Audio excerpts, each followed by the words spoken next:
Casi todos en el mundo occidental y gran parte del resto del mundo han oído hablar de Jesucristo, pero ¿han escuchado su mensaje?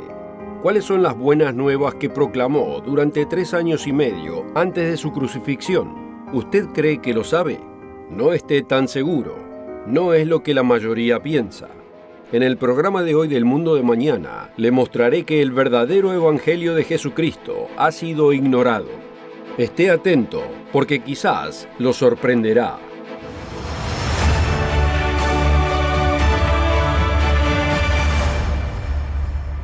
Bienvenido al Mundo de Mañana.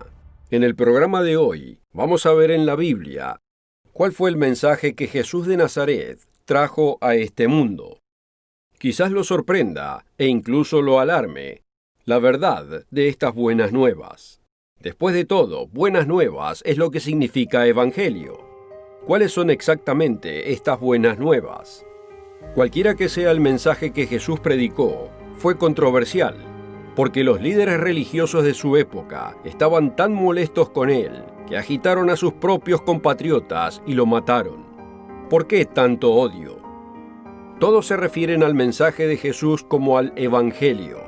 Oímos de música evangélica, el mensaje del evangelio, la predicación del evangelio, la antigua prédica del evangelio y los 4 evangelios. Pero ¿qué es realmente el evangelio?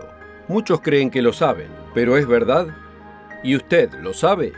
Quizás la creencia más común es que el evangelio se trata de la persona de Jesús, de su muerte, sepultura y resurrección, o simplemente de que Jesús murió por nuestros pecados. Esto realmente es una buena noticia, porque todos hemos pecado, y la pena del pecado, según la Biblia, es la muerte, como dice en Romanos 6:23. Porque la paga del pecado es muerte, mas la dádiva de Dios es vida eterna en Cristo Jesús, Señor nuestro. Y sí, es una buena noticia. De hecho, sin su sacrificio no tenemos esperanza. Eso es parte del evangelio, parte de las buenas nuevas. Pero aquí hay preguntas para considerar. ¿Cuál fue el mensaje que Jesús predicó antes de su muerte, sepultura y resurrección? ¿Estaba solo haciendo tiempo hasta su crucifixión? ¿Lo que predicó durante ese tiempo dejó de ser importante? Si es así, ¿por qué ese mensaje se llamó evangelio? La respuesta es ignorada casi por completo, pero la puede encontrar en las páginas de la Biblia. Lo único que hay que hacer es abrir el libro y creer lo que dice. Tristemente, casi nadie entiende o presta atención a ese mensaje. En el programa del Mundo de Mañana de hoy, le mostraré cuál fue el mensaje que trastornó al mundo entero. También le ofreceré un recurso de estudio gratuito. ¿Conoce usted el verdadero evangelio? Que formula y responde las preguntas: ¿qué significa nacer de nuevo? ¿Qué es el reino de Dios? ¿Y cuándo aparecerá? Asegúrese de tomar nota de la información de contacto que le daremos para solicitar su copia gratis. Este mensaje que trajo Jesús fue tan poderoso que los líderes religiosos de su época no pudieron soportarlo. Y los líderes religiosos de hoy aparentemente no son diferentes. El primer capítulo del libro de Marcos empieza al comienzo del ministerio de 3 años y medio de Jesús y nos dice exactamente cuál era ese mensaje. Después que Juan fue encarcelado, Jesús vino a Galilea predicando el evangelio del reino de Dios, diciendo: el tiempo se ha cumplido y el reino de Dios se ha acercado. Arrepentíos y creed en el evangelio. ¿Se da cuenta de que el reino de Dios es el mensaje que Jesús dijo que él fue enviado a proclamar? Observe esta clara declaración en Lucas 4, versículos 42 y 43. Y la gente le buscaba, y llegando a donde estaba, le detenían para que no se fuera de ellos. Pero él les dijo: es necesario que también a otras ciudades anuncie el evangelio del reino de Dios, porque para esto he sido enviado.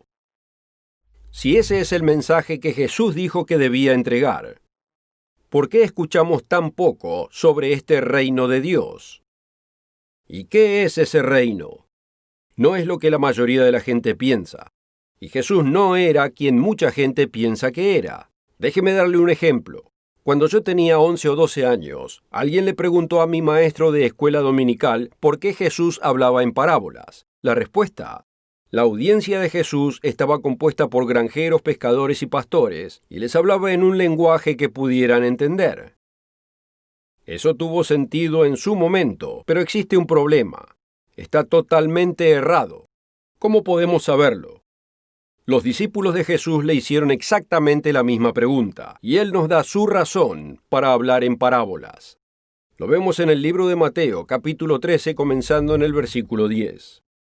Entonces, acercándose los discípulos, le dijeron: ¿por qué les hablas por parábolas? Él respondiendo les dijo: porque a vosotros os es dado saber los misterios del reino de los cielos, mas a ellos no les es dado. Porque a cualquiera que tiene, se le dará, y tendrá más. Pero al que no tiene, aun lo que tiene le será quitado. Por eso les hablo por parábolas, porque viendo no ven, y oyendo no oyen, ni entienden. De manera que se cumple en ellos la profecía de Isaías que dijo: de oídos oiréis y no entenderéis, y viendo veréis y no percibiréis. En vez de hacer el significado comprensible, Jesús nos dice que habló en parábolas para ocultar el significado de la mayoría. Así lo dice su Biblia. Y en la epístola de Marcos vemos el mismo incidente. Y sin parábolas no les hablaba, aunque a sus discípulos en particular les declaraba todo. Veamos esas parábolas a ver qué nos dicen sobre ese reino de Dios. Pero primero quisiera ofrecerle un importante folleto. ¿Conoce usted el verdadero evangelio? Hoy estamos explorando el mensaje que Jesús proclamó durante 3 años y medio antes de su crucifixión. Este es un conocimiento vital que cualquier cristiano debería saber. ¿Cómo puede alguien decir que es seguidor de Cristo y no conocer su mensaje? ¿Conoce usted el verdadero evangelio? Le dará las verdaderas buenas nuevas. Explica el reino de Dios y la oportunidad para que usted sea parte de él. Nos referimos a mucho más que flotar en las nubes o contemplar el rostro de Dios eternamente. Solicite su copia gratuita de ¿Conoce usted el verdadero evangelio? Y ya regreso para mostrarle cómo Jesús usó las parábolas para proclamar el reino de Dios. ¿Cuál fue ese mensaje que Jesús de Nazaret proclamó durante 3 años y medio? ¿Y por qué es ignorado hoy? ¿Y cómo usó Jesús las parábolas para proclamar ese mensaje? En una tras otra de sus parábolas, el tema es el reino de Dios. Observe Marcos 4, comenzando en el versículo 26. Así es el reino de Dios, como cuando un hombre echa semilla en la tierra y duerme y se levanta de noche y de día, y la semilla brota y crece sin que él sepa cómo. Porque de suyo lleva fruto la tierra, primero hierba, luego espiga, después grano lleno de la espiga, y cuando el fruto está maduro, enseguida se mete la hoz, porque la siega ha llegado. Aquí aprendemos que el reino de Dios no es algo que vendría de inmediato. Vendrá a través de un proceso de siembra, crecimiento y maduración. Marcos 4:30 menciona otra parábola del reino de Dios. Decía también: ¿a qué haremos semejante el reino de Dios? ¿O con qué parábola lo compararemos? Es como el grano de mostaza, que cuando se siembra en la tierra es la más pequeña de todas las semillas que hay en la tierra, pero después de sembrado crece y se hace la mayor de todas las hortalizas y echa grandes ramas, de tal manera que las aves del cielo pueden morar bajo su sombra. Esta parábola nos dice que el reino tendría los comienzos más pequeños, pero que eventualmente crecerá grandemente.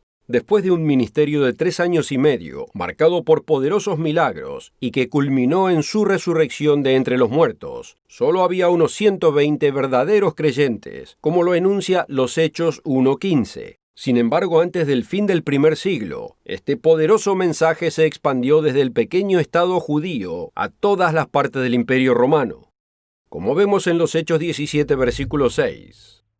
Pero no hallándolos, a Pablo y a Silas, trajeron a Jasón y a algunos hermanos ante las autoridades de la ciudad gritando: «Estos que trastornan el mundo entero también han venido acá». Sin embargo, esto no explica el cumplimiento completo de la parábola. Muchas escrituras nos dicen que Jesús debe regresar a esta tierra para establecer su reino, y recién entonces la semilla de mostaza se extenderá y cubrirá todo el mundo. La gente de su época entendió que el mensaje era de un reino literal que se establecería en la tierra, pero no entendieron el momento en que llegaría, ni entendieron cómo ocurriría. Vea Lucas 19, comenzando el versículo 11. Oyendo ellos estas cosas, prosiguió Jesús y dijo una parábola, por cuanto estaba cerca de Jerusalén, y ellos pensaban que el reino de Dios se manifestaría inmediatamente. Dijo pues, un hombre noble se fue a un país lejano para recibir un reino y volver. Esta parábola explica una verdad casi universalmente ignorada y tiene relevancia para usted. Demuestra que usted puede ayudar a resolver los grandes problemas que encara el mundo, como la guerra, la pobreza, el hambre y enfermedades. Por eso es que quiero recordarle de la importante oferta de hoy. ¿Conoce usted el verdadero evangelio? Quizás comprenda la importancia del sacrificio de Cristo por usted. Pero debe conocer con mucho más detalle de lo que puedo darle en este programa, exactamente cuál fue el mensaje que sacudió al mundo romano. Usted debe saber por qué mataron a Jesús, y debe saber por qué ese mensaje tiene muchísimo que ver con su futuro. ¿Conoce usted el verdadero evangelio? Da entendimiento directo desde las páginas de la Biblia. Ese mensaje, aunque ignorado en la mayoría de las iglesias, es específico y fácil de entender por cualquiera que quiera saberlo. Jesús proclamó este mensaje, lo mismo que Pablo y otros. Usted necesita este folleto gratuito. Ordénelo hoy. Contáctenos y solicítelo gratuitamente. Y ya regreso enseguida para explicar la parábola del hombre noble y lo que significa para usted. La oferta de hoy puede ser suya absolutamente gratis, sin costo ni obligación. Visite nuestro sitio web, elmundodemañana.org. Encuéntrenos en Facebook, véanos en YouTube y síganos en Twitter. Hoy estamos preguntando, ¿cuál es el mensaje que Jesús predicó durante 3 años y medio? Ese mensaje se encuentra en la parábola del hombre noble y tiene un gran significado para su futuro. Explicaré esta parábola en detalle, pero primero debo explicar lo que su futuro no será. El Sermón del Monte se considera el epicentro de las enseñanzas de Jesús. Comienza con lo que se conoce como las beatitudes o bienaventuranzas. La primera se encuentra en Mateo 5, versículo 3. Bienaventurados los pobres en espíritu, porque de ellos es el reino de los cielos. Muchos suponen de esto que la recompensa de los salvos es ir al cielo. Oímos de encontrarse con San Pedro en las puertas del cielo, de recibir las alas y de flotar en las nubes tocando el arpa por toda la eternidad. Pero note que esta no es la recompensa ofrecida en el versículo 5. Bienaventurados los mansos, porque ellos recibirán la tierra por heredad. ¡Qué decepción! Los pobres en espíritu van al cielo, pero los mansos se quedan en la tierra. ¿Es así la recompensa? Hago destacar esta aparente contradicción, que en verdad no es una contradicción, para hacer una importante distinción. Veamos estos dos versículos más cuidadosamente. Cuando dice, de ellos es el reino de los cielos, se refiere a posesión o propiedad. Por ejemplo, cuando decimos reino de Dios, no pensamos que el reino esté en Dios, sino que entendemos que el reino es de Dios. Pero cuando dice heredarán la tierra, esto está hablando de la ubicación de nuestra herencia. Mateo, a diferencia de los otros 3 evangelios, con mayor frecuencia usa la expresión reino de los cielos, o sea, un reino celestial. Pero es evidente que esta expresión es intercambiable con reino de Dios. Obsérvelo en Mateo capítulo 19, versículos 23 y 24. De cierto os digo que difícilmente entrará un rico en el reino de los cielos. Otra vez os digo que es más fácil pasar un camello por el ojo de una aguja que entrar un rico en el reino de Dios. Ahora volvamos a la parábola del noble. Como leímos antes, esta parábola fue dada por cuanto estaba cerca de Jerusalén y ellos pensaban que el reino de Dios se manifestaría inmediatamente. Veamos que entendieron que el mensaje de Jesús era sobre el reino de Dios y estaban buscando un reino muy real que se establecería en ese momento. Jesús luego les explicó que no aparecería de inmediato, sino que un hombre noble se fue a un país lejano para recibir un reino y volver. Note que él se iría, pero que luego volvería. Después de su resurrección, fue al cielo para estar con su Padre, pero como vemos en esta escritura, él regresará. Mientras tanto, llamando a 10 siervos suyos, les dio 10 minas y les dijo: negociad entre tanto que vengo. A su regreso, el hombre noble, refiriéndose a Cristo, les otorga recompensas a sus siervos. ¿Cuántos de los que leen esta parábola comprenden el significado? Es fácil leerlo y no captar lo que Jesús dijo. Aquí están sus recompensas. Vino el primero diciendo: Señor, tu mina ha ganado 10 minas. Él le dijo: está bien, buen siervo, por cuanto en lo poco has sido fiel, tendrás autoridad sobre 10 ciudades. Del mismo modo, el que ganó 5 minas recibió autoridad sobre 5 ciudades. ¿Comprende usted que es el gobierno lo que Cristo le está ofreciendo a sus fieles siervos? Tanto el Antiguo como el Nuevo Testamento hablan del futuro gobierno del Mesías aquí en la tierra. Escritura tras escritura nos dice que nuestra recompensa es ser reyes y sacerdotes gobernando en la tierra durante 1000 años. La última parte de Apocalipsis 20, versículo 4, describe a quienes pusieron todo en juego durante esta vida. Y vivieron y reinaron con Cristo 1000 años. Pero ¿dónde vivirán y dónde reinarán? Apocalipsis 5, versículos 9 y 10 dan la respuesta. Porque tú fuiste inmolado, y con tu sangre nos has redimido para Dios de todo linaje y lengua y pueblo y nación. Y nos has hecho para nuestro Dios reyes y sacerdotes, y reinaremos sobre la tierra. La mayoría nos preguntamos cómo será la vida después de la muerte. ¿Podremos vivir de nuevo? El Evangelio de Jesucristo nos da la respuesta, y las buenas nuevas van más allá de su muerte y resurrección. ¿Conoce usted el verdadero Evangelio? Señala las escrituras de la Biblia que explican el futuro que usted puede tener. Y es mucho más grande que flotar en las nubes o contemplar el rostro de Dios por toda la eternidad. Usted necesita este recurso vital y puede ser suyo totalmente gratis. Simplemente contáctenos y solicite la oferta de hoy. Es así de simple. Contáctenos hoy por su copia gratuita de ¿Conoce usted el verdadero Evangelio?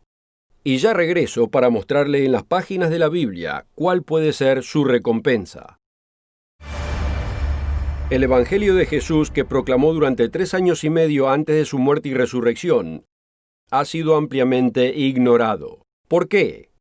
¿Por qué dejar de lado la esperanza que vino a traer? Una cosa es saber que sus pecados pueden ser perdonados, y nunca debemos ignorar ese mensaje. Pero debemos preguntarnos, ¿con qué propósito eterno? ¿De qué se trata todo esto? Si hay vida después de la muerte, ¿cómo será? ¿Cuál será nuestra recompensa? Jesús vino con un claro mensaje de que regresaría para gobernar en esta tierra y sobre un reino en el que usted puede nacer. ¿Por qué es ignorado ese mensaje? Un joven rico se acercó a Jesús y le preguntó: Maestro bueno, ¿qué bien haré para tener la vida eterna? La respuesta de Cristo fue que guardara los mandamientos. Eso debería sorprender a quienes dicen que los mandamientos han sido abolidos. Pero dejando por ahora este problema de lado, Jesús le dio una sola acción que mataría a su falso Dios, su dinero, y al mismo tiempo lo alinearía con el mandamiento contra la codicia. Le dijo que vendiera todo lo que tenía y lo diera a los pobres. Al hacerlo estaría acumulando tesoros en el cielo, ese tesoro que Cristo traería consigo cuando regrese. Ese hombre se alejó triste, incapaz de hacer lo que le pidió. Después de eso, Jesús señaló lo difícil que es para aquellos que confían en sus riquezas entrar en el reino de Dios. Y esto llevó a sus discípulos a preguntar, en efecto, ¿qué hay para nosotros? Vea la respuesta de Jesús en Mateo 19, versículo 28.